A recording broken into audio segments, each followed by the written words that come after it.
What's up, everybody? Welcome back to the Kinda Grown podcast, where we talk about thoughts we probably shouldn't overthink, and I talk it out so that you do not have to. This week's episode is about social moments that spiral way further than they need to, for sure. Not trauma, not life philosophy, just why did I think about that for the past 2 hours? And crazy enough, I know all of us do this. We all act normal, we all act chill, we all act like we're socially smooth, but internally, full audit mode. So today we're breaking down completely unnecessary human habits. I'll start with the most dangerous one. This is the most dangerous and I know probably most common. Have you ever sent a text and you get a feeling of absolute just instant regret? It wasn't offensive or wrong just because it's out there now. You can't edit the tone anymore. You stare at it like it sounds good, but why does that look aggressive now? Was that period too firm?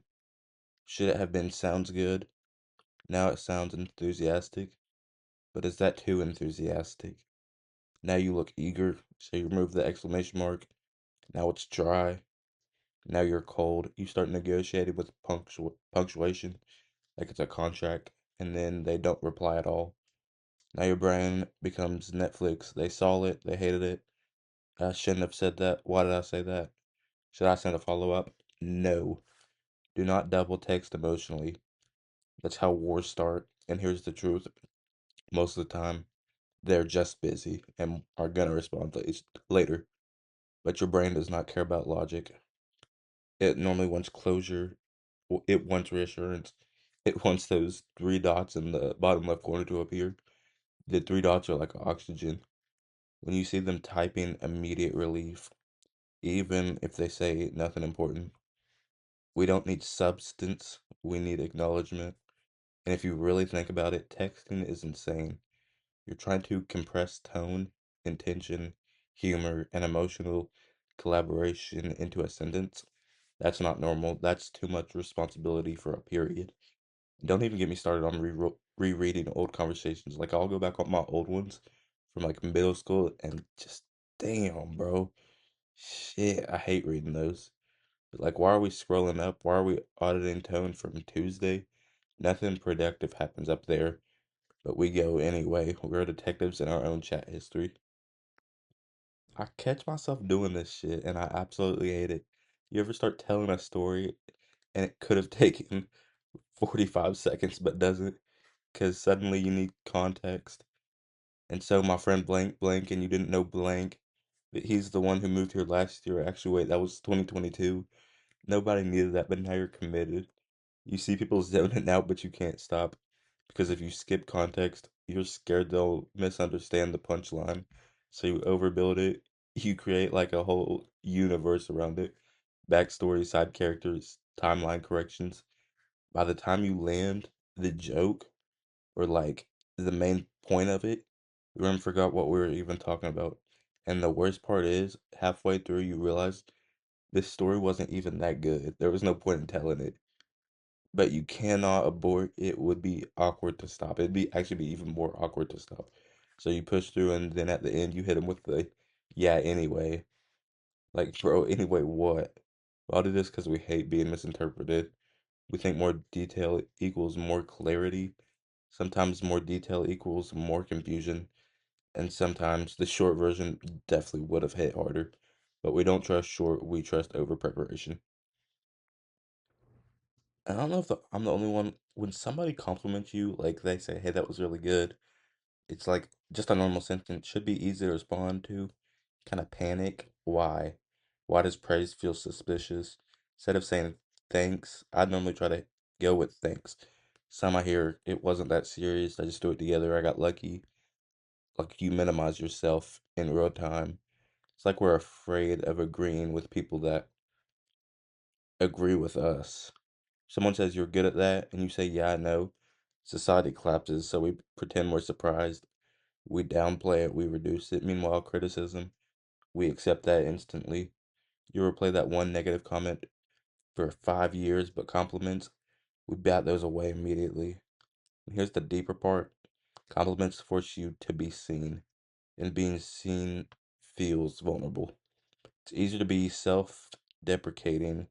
It's safer, but it's also kind of ridiculous. Somebody gives you flowers verbally, and you're like, no, no, take them back. Why? Just say thanks and keep it moving, but we don't. We negotiate it. You ever been with a group of friends and you like, I don't know, like a joke happened, they say a joke, something happens and you laugh late. Worst social experience ever. The joke lands, everyone laughs instantly. You process it just slower. Now you laugh 2 seconds late. It echoes, now you're exposed. You try to blend it in, fake cough or sip of water, pretend it was intentional. Timing matters so much because laughter is social syncing. If you laugh on time, you're in rhythm. If you laugh late, you look disconnected. And the worst scenario, you laugh at something that wasn't meant to be funny at all. Now everyone looks at you like you're crazy or you're dumb as hell. Now you're explaining why it was funny, even though it wasn't. You misread it, and now you're spiraling out all because of timing. Low stakes, but socially high pressure. Ever been just walking down the street normally, and then you realize you're walking like random self-awareness glitches? Now it's manual. What do my arms do? Why does this feel robotic? I was fine 10 seconds ago. Now I feel like I'm being observed. Or when I'm like scrolling on my phone, watching something on TV, then I realize I'm blinking, and now you manually blink. Or when you hear your own voice being recorded, that's not me. That absolutely cannot be.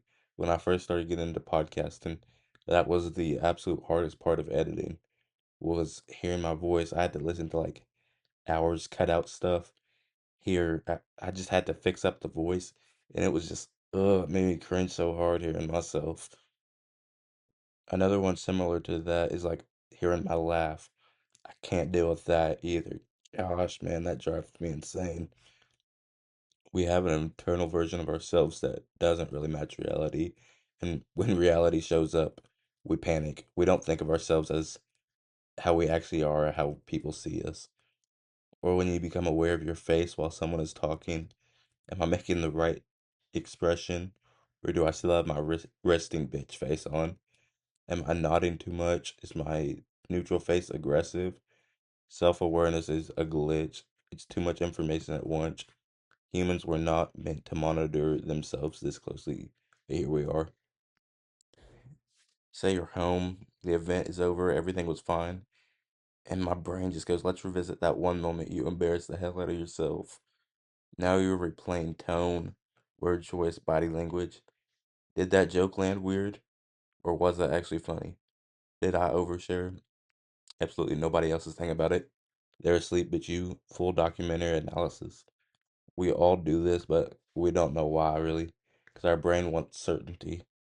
Conversations don't come with confirmation emails, so we audit them over and over again until till we convince ourselves something went wrong, even if nothing did.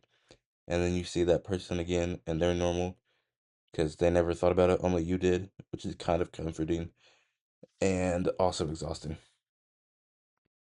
Overthinking texts, overbuilding stories, deflecting compliments, laughing times stress, glitches, and conversation replays. None of this is serious, but we all do it and all have experienced this. If you're late, congrats. You are socially functioning, all just hyper aware mammals trying to look smooth. Hope you all liked this one. Like, comment, and subscribe. And go follow all the socials. They will be linked down in the description. And thank you all on Insta for the birthday wishes. I'm Nicholas Evans. This is Kinda Grown Podcast. Stop rereading that text. It's fine. I'll see y'all next week. Peace.